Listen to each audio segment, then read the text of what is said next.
दोस्तों, आज की कहानी है अम्मा अब तो अपनी बड़ी बहू को जीने दो। दोस्तों, कहानी शुरू करने से पहले अगर आपने चैनल को सब्सक्राइब नहीं किया हो तो कर लीजिए ताकि आपके पास पहुंच सके हर नया वीडियो। हवेली के बाहर बड़े से बरामदे में खाट पर बैठी अम्मा अपना हुक्का हुड़का रही थी। हुक्का हुड़काने की आवाज इतनी तेज थी कि घर में बाकी सदस्यों को साफ पता चल रहा था कि आज किसी न किसी की शामत आने वाली है।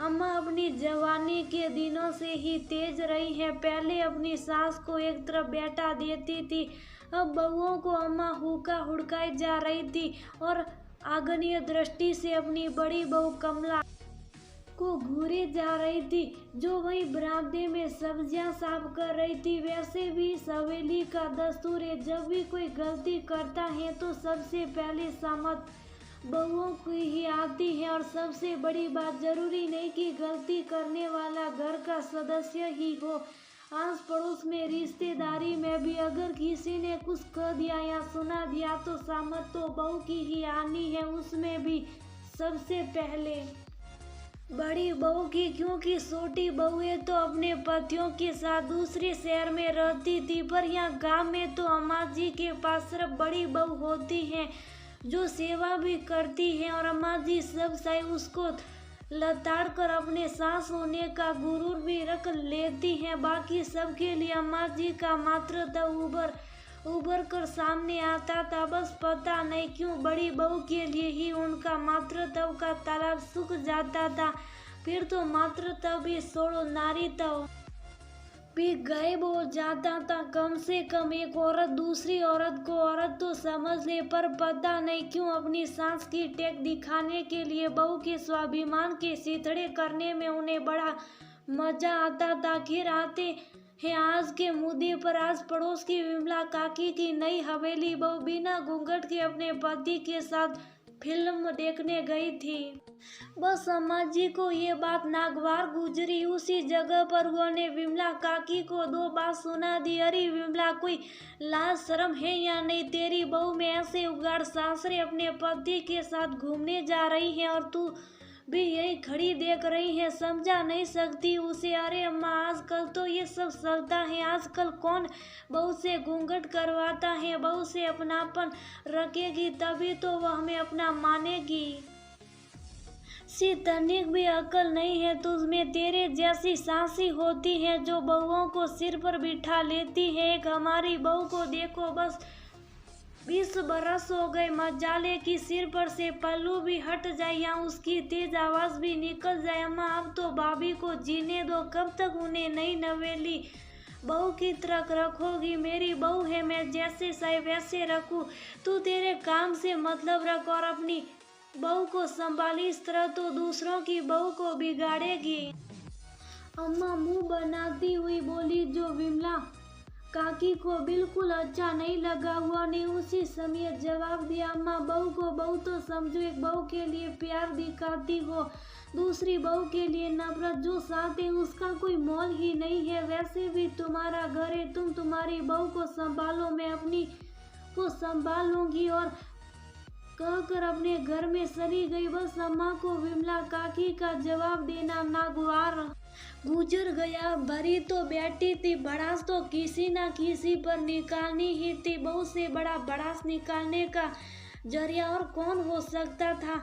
किसी और को सुनाती तो दो और सुनाकर जाता तो आ गई घर में और खाट पर बैठकर हुक्का हुड़काने लगी और इंतजार करने लगी कि बड़ी बहू कुछ ना कुछ आकर पूछे या बिना पूछे कोई काम करे और वह शुरू हो जाए।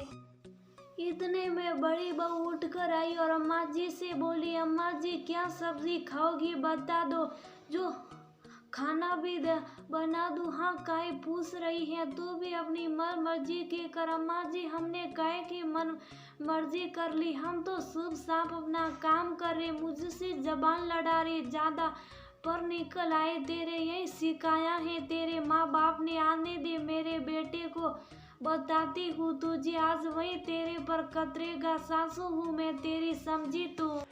इतने में अम्मा जी का बेटा रामेश्वर जी भी आ गया। बस फिर तो क्या था, अम्मा जी को पूरा मौका मिल गया बड़ी बहू की हालत खस्ता करने का। उसे देखते ही बोले, देख ले तेरी पत्नी को आज जवाब दे रही है मुझे। जबान खुलने लगी मेरे सामने, इसकी बस यही दिन देखना बाकी रह गया था। इससे तो अच्छा तेरे बापू के साथ ही भगवान मुझे भी उठा लेता। थका हारा इंसान घर आए और उसी समय ये सब सुनने को मिले तो दिमाग खराब होना लाजमी है। तो उनके बेटे ने भी चिल्लाना शुरू कर दिया, माँ से जबान लड़ाने की हिम्मत कैसे हुई तेरी? सांसें वह तेरी और सांस ही रहेगी, ज्यादा उनकी सिर पर सड़ने की जरूरत नहीं है, नहीं तो घर से धक्के देकर निकाल दूंगा। ना घर की रहेगी ना घाट की। बाबा आप माँ से इस तरह से कैसे बोल रहे? माँ ने तो अम्मा से कुछ। जो इतने में 16 वर्षीय बेटा हरी भी बोला, जो इतनी देर से अम्मा का तमाशा देख रहा था। उसे देखकर अम्मा छाती पीटते बोली, हाय राम, बस अब यही दिन देखना बाकी रह गया था। ले मेरे पोते को भी मेरे खिलाफ भड़काने लगी। अब तो ये मेरी अम्मा के बारे में इस तरह बोलने की तेरी हिम्मत कैसे हुई? रुक, तुझे अभी बताता हूँ मैं। अपने बाप के सामने जबान चलाता है। रामेश्वर आगे बढ़कर हरि पर हाथ उठाने ही लगा था कि कमला ने हाथ पकड़ ही लिया। रामेश्वर ने उसे लगभग धक्का मारते हुए कहा, तेरी हिम्मत कैसे हुई मेरा हाथ पकड़ने की? यही सब सिखा रही है तू अपने बेटे को कि अपने बाप के खिलाफ बोले। धक्का लगने पर कमला नीचे जमीन पर जा गिरी, यहाँ तक कि उसका पल्लू सिर से हट भी गया। उसे देखते ही अम्मा ने कहा, इसके साथ तो ऐसा ही होना चाहिए। सास की सास बनने की कोशिश कर रही है, अपने बेटे को भी सपोला बना लिया, जो अपने बाप को भी डसने की कोशिश कर रहा। बस अम्मा जी बहुत हो गया, 20 बरस से बर्दाश्त कर रही हूँ। हर बार आप अपनी सांस पने की टेक दिखाने के लिए मेरे स्वाभिमान के सीतड़े कर देती हो, पर अब और नहीं। खुद का बेटा खुद के पक्ष में बोले तो कितना अच्छा लगता है, लेकिन अगर बहू का बेटा उसके पक्ष में बोल दे तो उसे सपोले का दर्जा दे दिया। खबरदार मेरे बेटे के बारे में कुछ भी कहा तो आज तक जिसने मेरी आवाज़ नहीं सुनी वह भी मेरी आवाज़ सुनेगा। फिर कहती हुई कमला डट कर अपने बेटे के सामने खड़ी हो गई। देखकर अम्मा जी और रामेश्वर दोनों सो गए। अम्मा जी रामेश्वर की तरफ देखने लगी, पर रामेश्वर से एक बोल ना बोलते बना। अरे तू खड़ा खड़ा देख रहा, जबान मुंह में ही बंद हो गई क्या? तेरे सामने तेरी पत्नी इतनी जोर से बोली, वह भी उंगाड़ सासरे, और तू है कि सुने जा रहा। अम्मा जो आज तक ना बोली वह अब जाकर बोली है। कहीं ना गलती तो हमारी भी रही होगी, तू कह देती है और बस मैं इसके पीछे पड़ जाता हूँ। पर आज मेरा पूरा परिवार एकजुट होकर मेरे खिलाफ खड़ा है, सिर्फ तेरे कारण अम्मा।